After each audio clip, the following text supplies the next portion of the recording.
እናቴን አድንልኝ። እንዴት ነው አንቺ የልጅ ሊያሴት ማመጣው እዚህ ቤት? በጣም ነው የምታምሩ። ልቤ ነው ስንጥቅ ያደርግሽ። እኔ እኮ ላንተ ብዬ እኮ ከጓደኛዬ ጋር ጣልቻለሁ። እናቴ ሰጠለች። ኋላ አትዬንን ጉድ ወጥቶ በይው የራስሽ ጉዳይ ነው። ግን ደግሞ ሄዳለሁና የምትይው ነገር አልቀበለው። አንተ ስለ ቤተሰባችን ምንም አትጨነቅሽ። ምንድን ነው የምትለው? ነገርኩህ እኮ። ማን ድንበርን አውቀህ ተናገራሽ። ምን ለመፍጠር እየሞከርሽ ነው? የዛኔ ነገር ከተሳካላት በኋላ ሁሉም ሰው ነው የተቀየረችው። ቁንጅና የኔን ሳኝን አሪባ አባይሙት ለውጥ እንዴት እንደምታው ታያኛለህ። አንቺ ከዚህ ወንጀለኛ ጋር ቆመሽ ምንድን ነው የምትሰሪው? እና ማሚ የት ሄደው ነው? በእናትህ ቤት ውስጥ እኮ ማንም የለም። እትዬም የሉም ሊዱም የሉም። ዛሬ እኔ ብቻ ነኝ። እሱ ወርቄት ነው።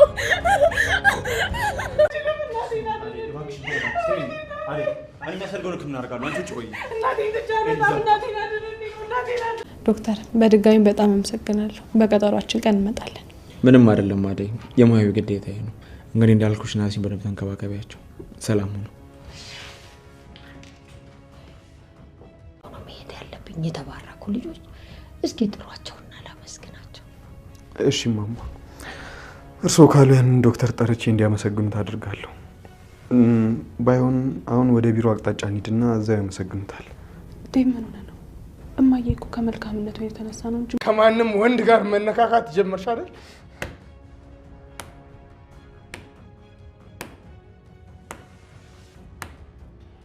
ግድ የለም ጭራሽ ጠላ ቤቴ ድረስ እሱም ማስገባትህ ሳያንስ ጭራሽ ጠላ ትጋብዝልኛለህ አይደለ?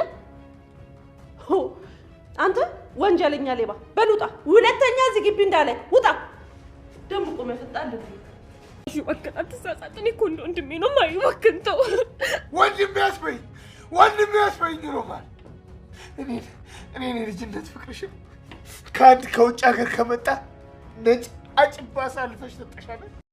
ሰራተኛው አደይ ክፍል 291 ተለቋል። ውዶችዬ እንግዲህ የአደይ እናት ተርፋለች፣ ወደ ቤትም ተመልሳለች። ዴቭ እንግዲህ በአደይ ቅናት እንግዲህ እንጭላት እየተበጠበጠ ይገኛል። እንዲሁም አሹ በሮማኔ ቅናት እየተበጠበጠ ይገኛል። በስተመጨረሻ እንግዲህ ሮማኔን አስፈራርቷታል። ውዶችዬ እንግዲህ እትዬ አሹን ሰክሮ አግኝተዋለች ከጓደኛው ጋር። እትዬም በጣም ተቆጥተዋለች። እንግዲህ እትዬ ፍቅርን ከዳኔ ጋር አግኝታት ለጥፊ ሁለታቸውንም መታቸው። ድጋሜ ከሱ ጋር እንዳለች ብላታለች። ውዶችዬ ሄሉ እንግዲህ እንዳያችኋት ሻንጣዋን አዘጋጅታ ወደ ቤተሰቦቿ ትመለስ ነበር። ነገር ግን አቤ የትም ቦታ መሄዳችን በማለት ቤቱን ቆልፎባታል። እንዲሁም ብርሃንን ከዚህ ቤት ውጭ ድጋሜ ላይሽ አልፈልግም ብሎ አባሯታል። ውዶችዬ ኩኩሻና ዲያመንድ እንግዲህ ፍቅራቸውን እየተገላለጡ እንዳሉ ሩታ መታ መሀል ላይ እንግዲህ ዲያመንድ ኩኩሻን ትቶ ኩኩሻ ስትግደረደር ኩኩሻን ትቶ እንግዲህ ከሩታ ጋር ሄዷል ማለት ነው። ኩኩሻ እንግዲህ ቅናት ቢጤ ይታይባታል። ለማንኛውም ውዶችዬ ቪዲዮውን እስከ መጨረሻው ሰላም ውድና የተከበራችሁ የኔ የቻናል ቤተሰቦች እንዴት ናችሁ? እኔ ያለው እግዚአብሔር ይመስገን ሰላም ነኝ። ሰላማችሁ ይብዛልኝ። ለቻናሌ አዲስ የሆናችሁ ሰብስክራይብ በማድረግ ቤተሰብ እየሆናችሁ እንዲሁም ደግሞ ሀሳብ አስተያየት ካላችሁ ደግሞ ኮሜንት ስር በማስቀመጥ ላይክ አርጉልኝ ቪዲዮውን፣ እንዲሁም ደግሞ ሼር አርጉልኝ። ቤተሰብ እንግዲህ እንዳያችኋት ባለፈው ክፍል አደይ እናቷ ደርሳ ጸጥ ብላባት ነበረ። እያለቀሰች ነበረ። የሚያቆመው ድራማ ማለት ነው። እንግዲህ አደይ እያለቀሰች ስትል ሩታ ደግሞ አጋጣሚ ዶክተርን ለማግኘት ወደዛ ወደ ሐኪም ቤቱ ሄዳ ነበረ። ከዛም እንግዲህ ልክ ከዶክተር ጋር እንደቆየች ሩታ ቀጥታ ወደ በር ስትወጣ አደይ እያለቀሰች ነው ያገኘቻት እና አደይን አረጋግታ አይዞሽ እባክሽን ተረጋጊ በማለት እንግዲህ ዴቭም አጋጣሚ ወደ ሐኪም ቤቱ ሄዶ ነበረ። እንግዲህ ዴቭም ሩታም ሆነው እሷን ካረጋጓት በኋላ ዶክተርና ሁለቱ ዶክተሮች ደግሞ ማዘርን እንግዲህ የውሃ መርፌ ምንም ብለው መድኃኒት ሰጠዋት። እንግዲህ ማዘር ደህና ሆናለች። እንግዲህ የአደይ እናት ደህና ሆና ከዛም ዶክተሩ ሄጄ ለአደይ ደህና መሆኗን ማስረዳት አለብኝ በማለት እንግዲህ ሪስፔክሽን ላይ ኑ ብሎ አደይና ዴቭን እንግዲህ ዶክተር ማዘር ደህና ነች፣ ተሽሏታል። ነገር ግን ቶሎ የሚያበሳጫትን ነገር ወይም ደግሞ ቶሎ የሚያጨናንቃትን ነገር ድንገታዊ የሆነ ነገር የሚያስደነግጣትን ነገር አትንገሯት፣ አታውሯት። እሷ የምትፈልገው ደስታ ብቻ ነው። ጫጫውቷት ምን በሏት ደስተኛ ትሆን በማለት እንግዲህ ዶክተር ሲነግራቸው ነበር። እንግዲህ ዴቭ አደይን ዶክተር እንደሚወዳት ስለሚያውቅ ስለ እሱ ጉዳይ አንተ አትነግረንም፣ እኛ እናውቃለን ማዘር እንዴት እንደምናደርግ። አንተ ዝም ብለህ ስለ መድኃኒቱ ብቻ እንዴት ማድረግ እንዳለብን ንገረን፣ ጻፍልን እያለ እንግዲህ ዶክተርን ሲቆናቆኑ ነበር። እንግዲህ አደይም እሺ በቃ ዶክተር እናመሰግናለን በማለት እንግዲህ ወጥታ ሄዳለች። እንግዲህ እናቷንም አውጥታ ይዛ እንደምትሄድ ተነግሯታል ማለት ነው። ከዛም እንግዲህ አደይ ሄዳ እናቷን ጓዟን ሁሉ ጠቃላላ ምናምን እዛ ልትወጣ ስትል እናቷ ደግሞ ዶክተሮችን ማመስገን አለብኝ በማለት ስትነሳ ዴቭ እንግዲህ ከፍቶታል። በፍጹም እንደዚህ ሊሆን አይችልም፣ እኔ እነሱን ባታወሪያቸውም ሌላ ጊዜ ታመሰግኛቸዋለች፣ ችግር የለም በማለት እንግዲህ ሲያጣምም ነበረ። ነገር ግን ማዘር በፍጹም እነሱን እንደንደና ሆኖ ሳልል መሄድ የለብኝም ስትል እሺ በቃ እንግዳ መቀበያው ጋር እንሂድና ታመሰግኛቸዋለች ብላ እንግዲህ አደይ ይዛ ትሄዳለች ማለት ነው።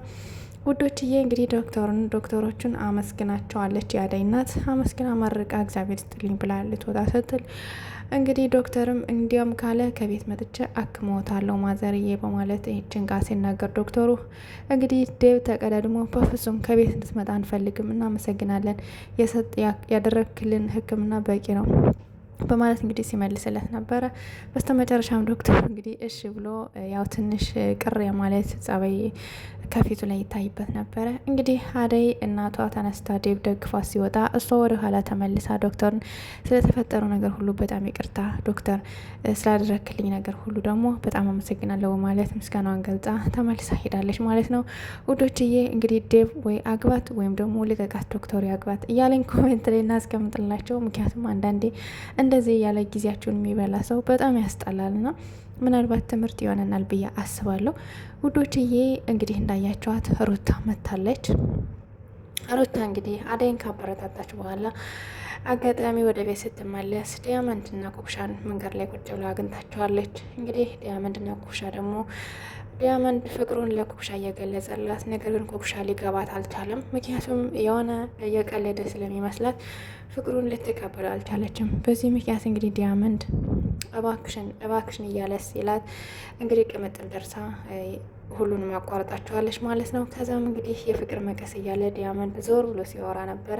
ከዛም ሩታ መታ እንግዲህ ሻኪራዬ በማለት እንግዲህ ሩታን ሰላም ካለ በኋላ እኔ ሸኝሻለሁ በማለት እንግዲህ ሊሸኛት ሄዷል። እንዲሸኛት ሲሄድ እንግዲህ ኩኩሻ እንደ ቀናት ቢጤ ሲያውተሰጥሳት ነበረ። ቅምጥልም እየቀናሽ እኮ ነው እያለች ወደ ይዛባ ስትቀባል ነበር ማለት ነው። ውዶችዬ እንግዲህ አሹ ከሮማን ጋር ተጣልቷል። ምክንያቱም ሮማን እንደዚህ እንዲሆን አሹ አትፈልግም። እሱን በወንድምነት አይን ነው እንጂ የምታየው ለሱ ፍቅረኛ ልትሆን አትችልም። ምክንያቱም ከገጠር ያን ያክል መስዋዕት ከፍሎ አምቷታል። ልክ እንደ ወንድም ብዙ ነገር ከፍሎላታል፣ መስዋዕት ከፍቶላታል። ነገር ግን እሱን ባሌ ብላ ወይም ደግሞ አግብታ ለመኖር ትንሽ ይከብዳታል። ምክንያቱም የወንድምነት ስሜት ብቻ ነው ያላት ከሱ ጋርና እሱ ደግሞ የፍቅር ስሜት ከበፊትም ስለሚያፈቅራት ነው ያን ሁሉ መስዋዕት የከፈላት ማለት ነው። እንግዲህ ያልተገናኝቶ ገበያ አሹ በጣም ሌላ ስሜት ውስጥ ሆኖ ይገኛል። ሮማን አጋጣሚ ወደ ውጭ ልትወጣ ስትል ለምን ትወጫለሽ? የት ነው የምትሄጂ? በማለት እንግዲህ ሲያንገራግራት ነበረ። እሷም እንግዲህ ለጥፊ መተው ጣጥለው ሄዳለች። ከዛ እንግዲህ እንደ እብድ አድርጎ ሲጮህ ነበረ ማለት ነው። በስተመጨረሻም ከቤት ከገባ በኋላ ሊዱ መታ ስታናግረው ሊዱ ደግሞ አባብሳ አቀጣጥላ ስትነግረው ስለ ዶክተር እና ስለ ሮማን ማለት ነው። ከዛም እንግዲህ እንዳያችሁት በጣም ሲበሳጭ ነበረ። በስተመጨረሻም መለኛው የሚጠጣጣላ አምጥቶ አብረው ሲጠጡ ነበር። ሲጠጡ ከቆዩ በኋላ ሰክረው እንግዲህ ብዙ ነገር እየለፈለፉ እትዬ ደርሳባቸዋለች። እትዬ ደርሳ እንግዲህ አሹ እንደዚህ ለምን ታደርጋለህ? በፍጹም አንተን እንደዚህ አልጠብቅም ነበር በልውጣ ብላ ያንኛውን መለኛውን ማስወጥታ አሹንም እንግዲህ መካክራ ጠብቅ ብለው ወጥታለች ማለት ነው። እትዬ እየወጣች እንዳለች እንግዲህ ፍቅር ከዳኒ ጋር አግኝታታለች። እንግዲህ ከወንጀለኛ ጋር ምን ትታረጊ ነው የቆምሽው? ምን ልትሰሪያለሽ ከወንጀለኛ ጋር አንቺ የተረገምሽ? በማለት እንግዲህ ልጇን ለጥፊ መታታለች ማለት ነው። እንዲሁም ደግሞ ዳኒ ለእኔ ነው የጠራዋት እንድሷ ምንም አላጠፋችም በማለት እንግዲህ ሲመልስላት ነበር ለእትዬ። ከዛም አንተም አያገባህም በማለት ለጥፊ መተው ከፈለክ ለፖሊስ ደውዬ ሳላስዝህ ቀጥታ ከዚህ አካባቢ ጥፋ በማለት እንግዲህ እንዲሰወር አድርገዋለች ማለት ነው ውዶችዬ። እንግዲህ አበበና ሄሉ የቃቃ ጨዋታ እየተጫወቱ ይገኛሉ ማለት ትችላላችሁ። ምክንያቱም ሄሉ ገና ልጅነቷ አለቀቃትም። አበበ ትንሽ ነገር ነካ ካረጋት ወይም ደግሞ የሆነ ነገር ትንሽ ከተቆጣት ወይም ስልክ ራሱ ከተነጋገረ ሻንጣን ጠቅልዬ እሄዳለሁ በማለት እየረበሸችው ትገኛለች። አበበ ደግሞ ይህንን ፍቅር እሱ የልጅነት ፍቅረኛው ስለሆነ ሊያጣት አይፈልግም። ነገር ግን ደግሞ በዚህ ሁኔታዋና በዚህ ሁሌም አትንኩኝ ባይነቷ ትንሽ ከብዶታል ማለት ነው። እንግዲህ አበበ ወደ ቤት ተመልሶ ሲመጣ ብርሃንም እያለች ቁማ እንግዲህ ሻንጣዋን እያዘጋጀች አግኝቷታል ማለት ነው። በስተ መጨረሻ አቤ ብርሃንን ያስወጣና የትም አትሄጂም በማለት እንግዲህ ቆልፎባት ሄዷል ማለት ነው።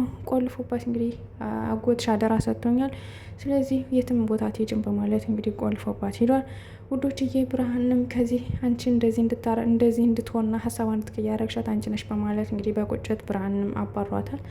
ውድና የተከበራችሁ የቻናል ቤተሰቦች እንግዲህ የዛሬው ክፍል የሚመስል ነበር። ቀጣይ ክፍል እስከምንገናኝ